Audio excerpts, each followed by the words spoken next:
Bogotá é famosa pelas montanhas de Monserrate e pelo charme histórico de La Candelaria, símbolos de uma metrópole vibrante e cheia de vida.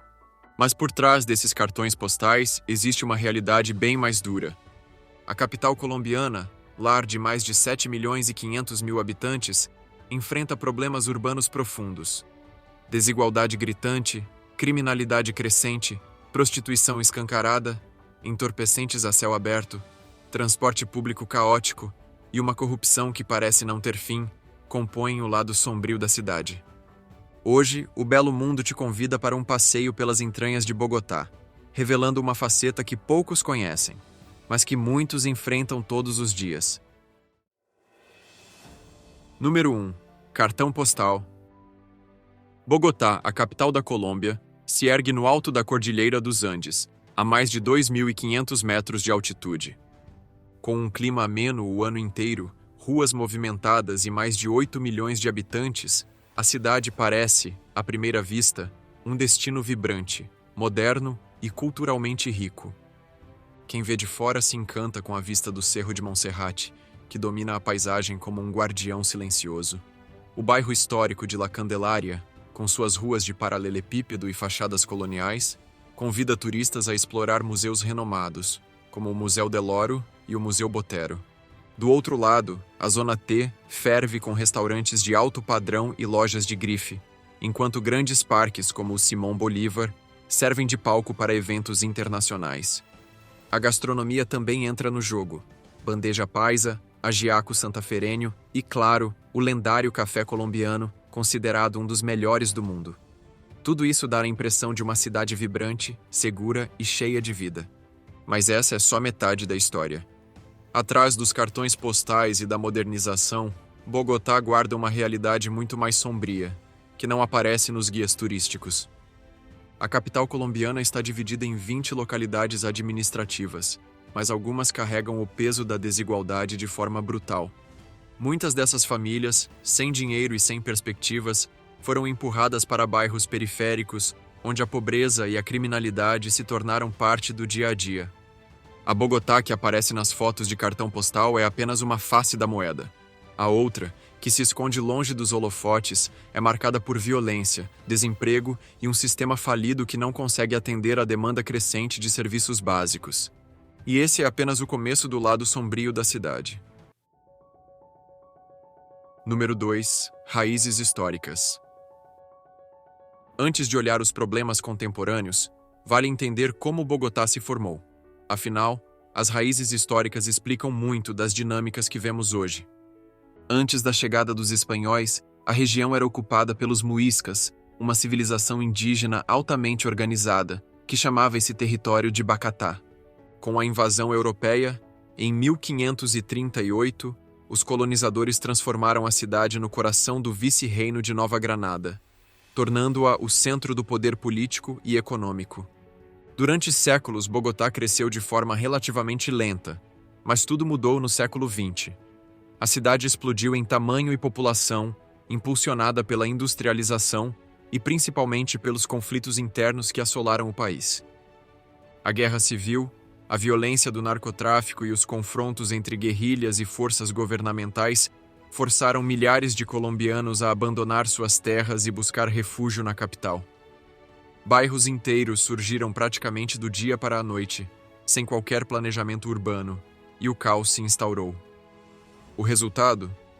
Um crescimento descontrolado que ampliou a desigualdade, espalhou favelas e gerou uma cidade onde luxo e miséria convivem lado a lado, como veremos a seguir.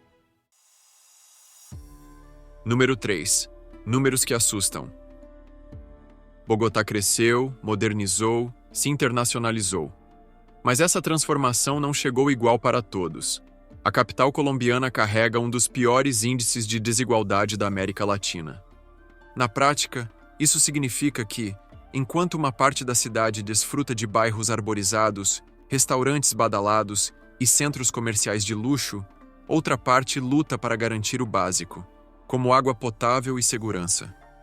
Em 2023, cerca de 23% dos bogotanos viviam em situação de pobreza. Isso significa que quase 1 em cada 4 moradores da cidade não tinha acesso a necessidades básicas, como alimentação, moradia digna e serviços essenciais. E o cenário só piorou com a crise migratória vinda da Venezuela. Milhares de refugiados cruzaram a fronteira em busca de qualquer oportunidade, mas ao chegarem, se viram sem emprego, sem moradia e sem acesso a serviços públicos. Resultado? Aglomeraram-se nas periferias da cidade, onde a informalidade é a única alternativa para sobreviver. E não é preciso ir longe para enxergar essa realidade. Basta sair dos quarteirões centrais, subir as encostas das montanhas e se deparar com comunidades formadas por casas de tijolos expostos e madeira improvisada. Por ali, luz elétrica é um luxo, água encanada é só um sonho e o Estado... Bom, esse praticamente não existe. E é exatamente para essas regiões esquecidas que seguimos agora. Número 4. Periferia e favelas. As favelas de Bogotá começaram a se espalhar ainda nos anos 50, impulsionadas pela migração forçada de camponeses que fugiam dos conflitos armados no interior do país. Sem infraestrutura e sem ter para onde ir, essas famílias ocuparam os arredores da cidade, formando bairros carentes que cresciam sem água encanada, eletricidade ou qualquer planejamento urbano. E não eram poucas. Hoje, Bogotá tem aproximadamente 23 mil assentamentos informais, e 63% deles estão concentrados nas áreas mais pobres do sul, como Ciudad Bolívar, Usme, Bosa e Kennedy. E entre todas essas localidades, Ciudad Bolívar talvez seja o maior símbolo desse crescimento desordenado. Nos anos 60, Bogotá ainda era relativamente pequena, com menos de 50 mil habitantes, mas nas décadas seguintes, a cidade explodiu demograficamente, e Ciudad Bolívar se tornou o destino de milhares de pessoas em busca de um lugar para viver. Nos anos 80, a população saltou para 250 mil moradores, e a cidade não estava preparada para absorver tanta gente. O resultado? Uma expansão caótica, sem infraestrutura, sem transporte adequado e sem acesso digno a serviços básicos. O problema cresceu tanto que, em 1983, a região foi oficialmente reconhecida como uma localidade através dos Acordos 13 e 14 do Conselho de Bogotá, um tipo de conselho municipal responsável pela administração da cidade. Mas o que isso significava na prática? Na Colômbia, localidade é uma divisão administrativa dentro das grandes cidades, como se fossem bairros ou distritos com certa autonomia. Só que no caso de Ciudad Bolívar, essa oficialização não trouxe melhorias imediatas para a população. Hoje, essa localidade cobre quase 13 mil hectares, mas desse total, apenas 3.300 hectares são urbanos. O restante, 74%, ainda é zona rural. Isso faz de Ciudad Bolívar a maior localidade da cidade e, ao mesmo tempo, uma das regiões mais carentes. Apesar do crescimento, os serviços básicos continuam escassos. Muitos bairros surgiram sem qualquer planejamento, sem suporte do governo, e no meio desse cenário, a desigualdade só aumentou. Para muitas famílias, o desafio diário não é apenas sobreviver dentro da periferia, mas conseguir sair dela. E aí entra outro problema, a dificuldade absurda de locomoção. Porque na prática, o dia a dia dos trabalhadores não começa quando eles saem de casa. Começa quando eles encaram a batalha diária do transporte público. Número 5. Transporte público. Todos os dias, a mesma cena se repete. Paradas de ônibus lotadas, filas intermináveis, gente correndo para não perder o transporte. Isso porque a maior parte dos empregos formais está nos bairros centrais e na Zona Norte, e a única opção para quem mora longe é encarar horas de viagem todos os dias. O sistema mais usado é o Transmilênio, o famoso sistema de transporte rápido por ônibus que corta Bogotá. Cerca de 2.900.000 passageiros utilizam o Transmilênio diariamente, e antes da pandemia, esse número chegava a 4 milhões. O resultado? Superlotação absurda, especialmente nas primeiras horas da manhã. Dentro dos ônibus articulados e vermelhos, o empurra-empurra é inevitável. Homens e mulheres se comprimem. Estudantes seguram suas mochilas à frente do corpo para evitar furtos, e o silêncio toma conta. Quem está ali já sabe o que vai enfrentar. Uma viagem cansativa, espremida, cheia de solavancos e desconforto. Muita gente sai de casa por volta das 4 ou 5 da manhã, porque morar perto do centro é um luxo inacessível para a maioria. Mas a superlotação não é o único problema. O transporte público em Bogotá também enfrenta uma crise de segurança. Batedores de carteira se aproveitam da confusão dos ônibus lotados para agir. É comum ouvir relatos de passageiros que foram roubados sem nem perceber, perdendo celulares e carteiras a caminho do trabalho. O problema cresceu tanto que a prefeitura criou unidades policiais especiais para patrulhar o Transmilênio. Mas isso não resolveu a questão. Número 6. Facções criminosas e o aumento da violência urbana. Se o assunto é Bogotá, violência é o tema que não pode ficar de fora. A cidade vem enfrentando um crescimento alarmante da criminalidade, e os números provam isso. Em 2024, a capital registrou cerca de 1.200 homicídios, um recorde desde 2016, o que representa 15 assassinatos por 100 mil habitantes. E não para por aí. Roubos e furtos também dispararam, desde batedores de carteira até grupos armados que assaltam carros, casas e pedestres. Em vários distritos, gangues locais, conhecidas como oficinas, comandam o tráfico de drogas nos chamados olas, que são pontos de venda de entorpecentes, deixando a polícia em uma corrida constante para tentar conter a violência. E o poder dessas facções não se limita ao tráfico. Nos bairros populares, muitos comerciantes são obrigados a pagar a vacina, uma espécie de pedágio imposto pelos criminosos para garantir que seus negócios não sejam atacados. Quem se recusa, coloca a própria vida em risco. Pior ainda, a corrupção policial entra no jogo. Há quem feche os olhos para o crime, seja por medo, seja pelo dinheiro sujo que circula nos bastidores. O resultado é um clima constante de insegurança. Pesquisas mostram que 7 em cada 10 moradores de Bogotá não se sentem seguros ao andar pela cidade. Muitos evitam sair à noite, preferem táxis de aplicativo em vez do transporte público e vivem em estado de alerta, sempre atentos a quem passa por perto. E esse medo não é infundado, porque quando a noite cai, Bogotá ganha um novo rosto, e é aí que entra o próximo tema. Número 7. Prostituição. Quando escurece, as ruas de Bogotá se transformam. Em certos bairros, os neons rosados e vermelhos anunciam bares, boates e casas de prostituição. Mas nenhum lugar reflete esse cenário tanto quanto Santa Fé. A poucos minutos do centro financeiro, Santa Fé é o coração da prostituição na capital, um distrito onde o comércio da sexualidade acontece de forma escancarada. E para ser sincero, nem é preciso esperar a noite para ver isso, não tá. Em plena luz do dia, você encontra esse cenário nas esquinas do bairro. Mulheres praticamente nuas oferecendo o serviço bem às claras. Desde 2002, essa área foi designada como Zona Especial de Alto Impacto, uma categoria legal que permite o funcionamento de estabelecimentos voltados à prostituição. Mas, apesar da oficialização, o ambiente está longe de ser seguro. Nas calçadas estreitas, mulheres, transexuais e travestis se alinham sob marquises, vestindo roupas provocantes e chamando clientes que passam de carro ou a pé. Algumas se protegem da garoa fria, encostadas em portas desgastadas, enquanto homens desaceleram o passo para avaliá-las.